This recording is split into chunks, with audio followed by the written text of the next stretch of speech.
বিশ্বনবী কাঁদতে কাঁদতে মাথা তুলবেন, বলবেন আল্লাহ, দুনিয়াতে সব নবীরা স্পেশাল দোয়া করেছে, আমি করি নাই, এবার আমি আমার স্পেশাল দোয়াটা করতে চাই, আপনি কবুল করবেন কিনা বলেন।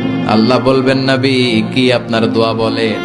বিশ্বনবী বলবেন, আমার একটা উম্মত যার অন্তরের মধ্যে যাররা পরিমাণ ঈমান আছে, একবার আপনারে আল্লাহ বলে ডেকেছে, একবার আমি বিশ্বনবীর উপর দুরূদ পড়েছে, একবার শাহাদাতের বাণী আমার যে গুনাহগার উম্মত দুনিয়ার বুকে থেকে ঘোষণা দিয়েছে, ওই একটা উম্মত যদি জান্নাতে ঢুকতে না পারে, আপনি আমারে জান্নাতে ঢুকাতে পারবেন না। আল্লাহ বলবেন, সাল তুতা, সাল সাল তুতা, ওয়াশফা তুশাফা, শাফাত করেন নবী করেন, যার জন্য দোয়া করবেন আমি কবুল করে নেব। দুনিয়াতে বিশ্বনবী কম কষ্ট সহ্য করে নাই। 3 বছর শিয়াবে আবি তালেবে জেল খেটেছে। কয় বছর? দুর্ভিক্ষের বছরগুলোতে বিশ্বনবীর পেটে দানা পানি ছিল না। কলিজার টুকরা হাসান হুসাইন কই মাছের মতো ছটফট করেছে, জামিনে ক্ষুধার জ্বালায় বেহুশ হয়েছিল।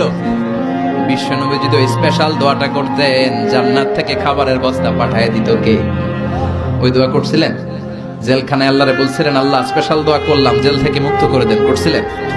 যুদ্ধের ময়দানে নিজের দাঁত ভেঙেছে, উহুদের ময়দান সাক্ষী, বিশ্বনবীর মুবারক রক্তে উহুদের ময়দান রঞ্জিত হয়েছে। সেদিনও বিশ্বনবী ওই দোয়াটা করে নাই। চিল্লায় বলেন ঠিক কিনা? তায়েফের ময়দানে বিশ্বনবী কয়েকটা জায়গায়, 3 জায়গায় বেহুশ হলেন। বিশ্বনবীর মুবারক দেহ বেয়ে রক্ত ঝরলো। ওই কঠিন বিপদের দিনও বিশ্বনবী এই দোয়াটা করেছেন নাকি? কথা বলেন।